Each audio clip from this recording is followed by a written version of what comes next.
Intensité pourrait-il éviter l'apparition d'une insuffisance rénale chez les patients atteints de diabète? C'est ce que va essayer de démontrer l'étude Actidiane. Les explications d'Anaïs Plateau et Jean-Philippe Bellotti. Entrez, asseyez-vous confortablement. Michel Marty souffre de diabète de type 2 depuis 20 ans. Aujourd'hui, il a un rendez-vous un peu particulier avec son diabétologue. On a un risque tout particulier de problèmes rétiniens, les yeux, de problèmes rénaux, et c'est ce qui va nous intéresser aujourd'hui. Et ce que l'on sait, c'est que lorsque la fonction rénale se dégrade rapidement, le risque de faire des événements rénaux et cardiovasculaires est très fort. Michel est déjà traité grâce à de nombreux médicaments, mais il pourrait ne pas suffire. On est avec les médicaments au bout de ce qu'aujourd'hui nous savons. C'est-à-dire que ces personnes qui ont un déclin de fonction rénale, on les traite du mieux possible vis-à-vis de leur diabète, vis-à-vis de leur poids, vis-à-vis de leur tension, vis-à-vis de leur cholestérol. Et malgré tout, on voit bien que leur fonction rénale continue à se dégrader. Et donc dans ce contexte-là, il nous semblait important de trouver une intervention supplémentaire, quelque chose qui permette de faire mieux. Et la solution pourrait bien être le sport à haute intensité. C'est l'hypothèse de l'étude qui est lancée ici à Poitiers. 300 patients de plus de 45 ans vont tester des degrés divers d'activité physique.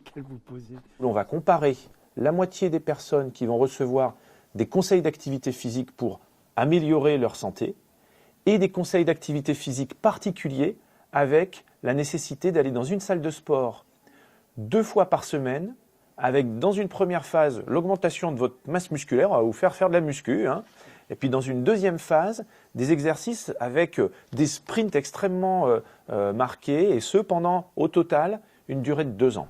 Un tirage au sort déterminera lequel des 2 programmes les participants suivront. Peu importe leur groupe, le sport les aidera à réguler leur taux de glycémie, un bénéfice que Michel avait déjà remarqué. Et enfin, je faisais du vélo, j'en faisais 3 fois par semaine, une vingtaine de kilomètres chaque fois.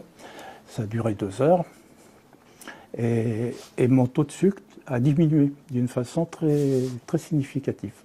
Donc je suis persuadé que le sport est une aide importante à la réalisation de son diagnostic vital. Allez-y, je démarre le chrono quand vous partez. Un test d'effort est nécessaire avant d'intégrer l'étude. Michel est un patient test. Il essaie le protocole et des épreuves physiques. Mettez bien vos pieds sur la marche. Bon, voilà. Tous les 6 mois, elles permettront de voir l'évolution de la capacité physique des participants. C'est terminé.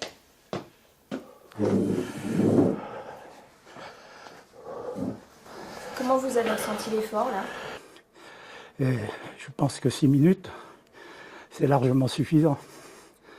Parce que j'avais un début de douleur. Là. Je vais mesurer votre tour de taille. Vous allez quitter votre montre et vos chaussures. Et puis avec ça, on aura tout ce qu'il faut. On est à 111 cm. Très bien.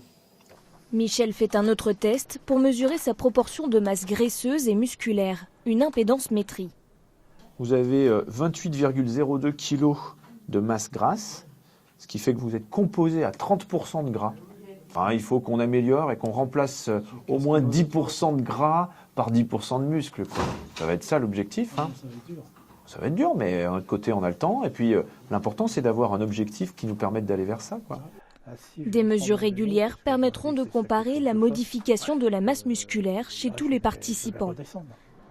Des prélèvements sanguins seront effectués tous les 6 mois et permettront de doser les marqueurs de la fonction rénale des patients. Les premiers résultats de l'étude seront connus dans 3 ans.